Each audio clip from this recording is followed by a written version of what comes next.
And guys, what do you reckon? Not bad, eh? Got a lot of the NRL teams up here. Obviously, we're not going to put the Titans up here, but we'll put all the other sides up here. We've got the Rabbit, Rooster, we've got the Dogs, Eels, we've got Buck the Bronco there, we've got the Sharks, we've got Cowboys one there with the football in hand, Penrith, Melbourne, Dolphins, Warriors, the Dragons, the Rooster one down the bottom there. I don't know why there's two Roosters. I'm trying to work that out, actually. I don't know what Mum was thinking there. But, not bad. Alright, here we go. Welcome to the Friday night football review for round 8 of the NRL. Manly and Para. Here we go again. Manly, just dominant. Okay, maybe not dominant. Maybe that's not the right word. But the second half was good. Sevo pretty much hurt Parramatta with the stupid forearm to the head, elbow. What a complete and utter idiot. Parramatta were in that game until Sevo just decided to be a dickhead. I don't know what he was thinking. I really don't know.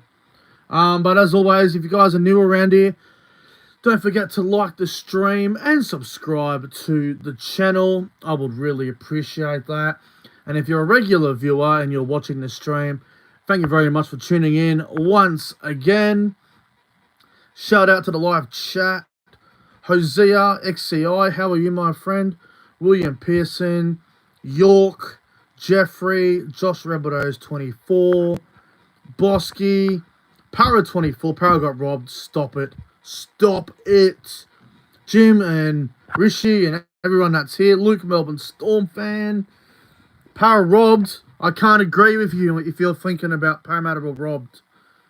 I cannot agree with you. I thought Manly were really poor in that first half. They were. But the second half was very good, man. We're getting a bit of a crowd here now, which is really good to see. And yes, guys, I have a bit of a new background. I hope you guys like it. The reason why there's two Roosters one is because my mum decided to put two of them there for some reason. I don't know. She had a few extras, so she just put it up there. But, yeah, look. This game was entertaining to watch. Oh, we got a super chat. Super chat. And it is York with the super chat. $3 super chat. Thank you very much, York, for the free buckaroos. Congrats to Manly and hope the Cowboys win. Well, I won't lie. I am very nervous tomorrow. I know Penrith have got a few players out. I get it. But we did as well. So, sort of evens itself out. But, yeah, I'm pretty nervous for tomorrow. But we'll talk about Cowboys and Panthers in the review tomorrow night. Manly versus Parramatta. Where do I begin? Like, Manly got off to a bloody solid start. I'm sorry. Let me rephrase that. Manly got off to a pretty scrappy start, man. Like, Olakau'atu got sin-binned for a bad tackle on Sean Lane. Now, look, a lot of people are blowing up on social media. Oh, it shouldn't have been a sin bin. It's a bad call. I'll give you my 2 cents. I think Olakau'atu went over the horizontal. I think Sean Lane was put in a dangerous position. Yes, he landed on his back and his neck, but I think based off how they normally call these tackles, I think it was the right call. I don't think it was one of those ones where it was like his lower back was first. It was like towards his shoulder back and then his neck. It was sort of a bit like a whiplash as well. So I think the Olakau'atu sin bin was the correct call. And Parramatta go for 2 and they go 2-0 up. Now, I'm going to go on a bit of a rant here. And Manly did the same thing when Penasini got sin bin later on. Why is it when somebody gets sin binned, they take the 2 points? Why? It is 13 on 12 for 10 minutes. You have an extra man on the field. You have an extra advantage. It's 13 on 12. you got to back your attack. Going for the 2 points is only going to help the defensive team because you're wasting probably 45 seconds to a minute off the clock anyway. By the time you kick for goal and by the time you get the ball back from the kickoff, you've already wasted a minute on the clock. I think when you get a sin bin, unless you're down by 2, you got to play on, bro. You have to play on. Going for goal is so pathetic. I lost my shit watching the game because I've been seeing it a lot lately. I've been seeing it a lot. Unfriggin' believable, man. Oh, cute. Cute comment. See you later, mate. Goodbye. I just don't understand why when it's a 13-on-12 advantage, you go for the friggin' 2 points. Back your attack. You have an extra man on the field.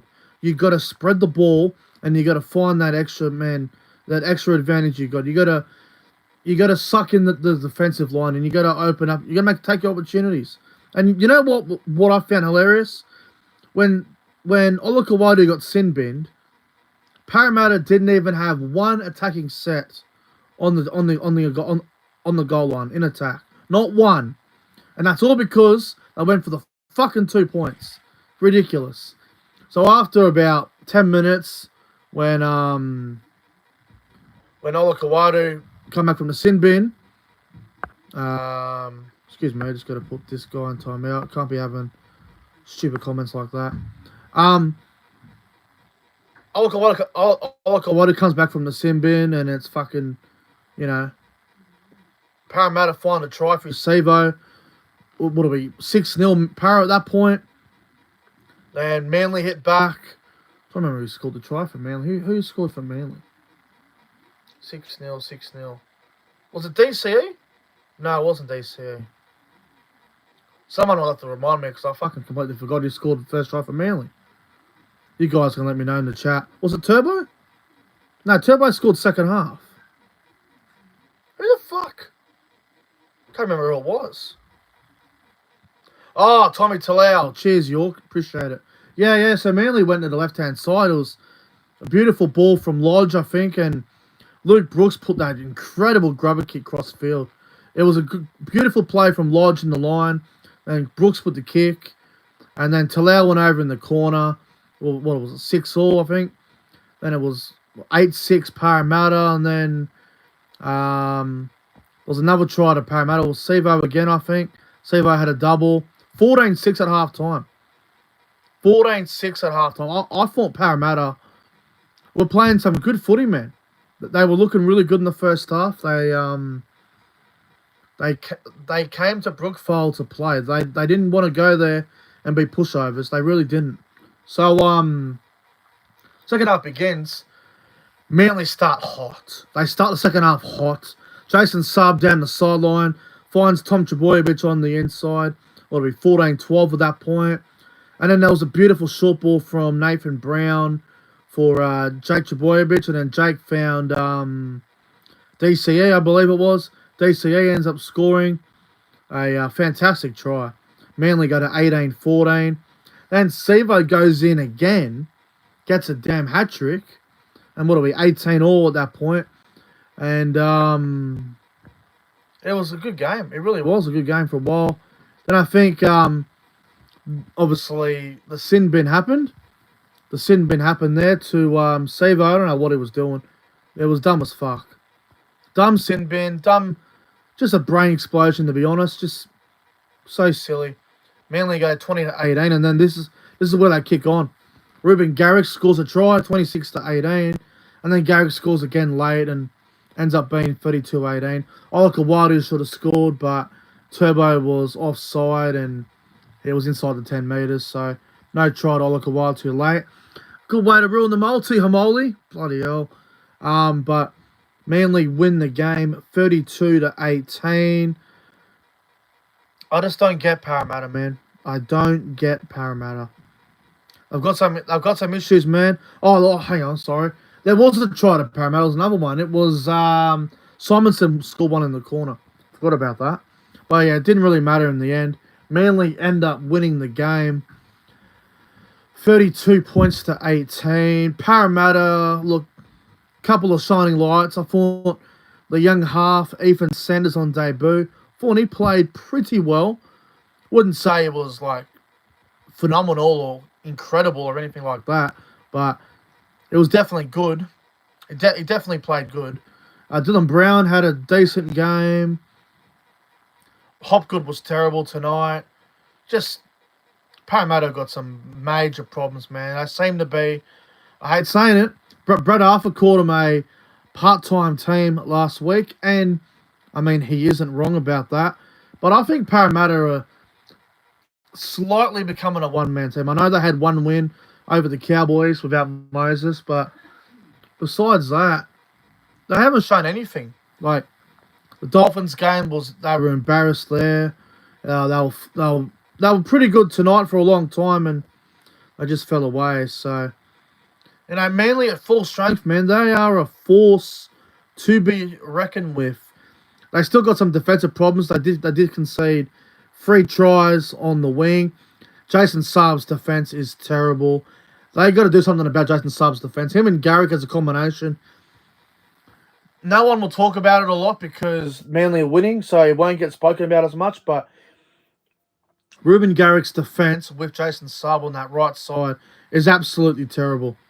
Jason Saab in particular, I mean, he allowed Sevo to score 3 tries on him tonight. It was just embarrassing. So Saab needs to work on his defense, and so does Ruben Garrick. I actually think Manly would be better off putting Garrick at left centre and putting Kohler on the right side with Cherry Evans, Olakawatu, and Saab. I think Kohler's a really good defender, so they might need to experiment that idea because Garrick and Saab together, Sevo scored fucking 3 tries on that side. So they got to work that out. And even last week against the Gold Coast, Cam Pereira scored 2 tries on that edge as well. So, yes, Saab is going okay with the ball and he's very fast with attack, but defensively, he's conceded like 5 tries in 2 games, which is just not good enough. It's not NRL standard. You can't be conceding 5 tries on the same player for two rounds in a row. There's got to be questions about Jason Saab. For me, anyway. I thought Nathan Brown and Matt Lodge were very good for Manly. I thought Corey Waddell was solid. Luke Brooks definitely had a bad game. Like, he was really off tonight. Couple errors. Pretty quiet from Luke Brooks, so he'll be disappointed with himself. He probably needs to do a bit more for Manly. Probably a little bit too quiet tonight and a couple errors. But yeah, Manly, well done to Manly. Just a little bit, just too good in the second half. Player of the game's a tough one because Cherry Evans was outstanding. That ball he threw to Saab, which led to Tommy's try, was world class. It really was. If you're looking for an elite halfback, Cherry Evans is your man. But yeah, Parramatta, they got some problems. That's for sure. DCE or Turbo? I'm going to go DCE. I thought Daly Cherry Evans was outstanding, so I'm going to give him the player of the game tonight. But that's where the review is going to finish, folks. I hope you guys enjoyed the Manly Eels review. If you did, don't forget to leave a like and a subscribe to the channel. Enjoy the rest of your Friday night. And I'll see you guys tomorrow for the Saturday football review. Tigers, Broncos, and the Cowboys and the Panthers. Come on, you Cowboys. It's going to be a tough game, but come on, the boys. Anyway, see you tomorrow.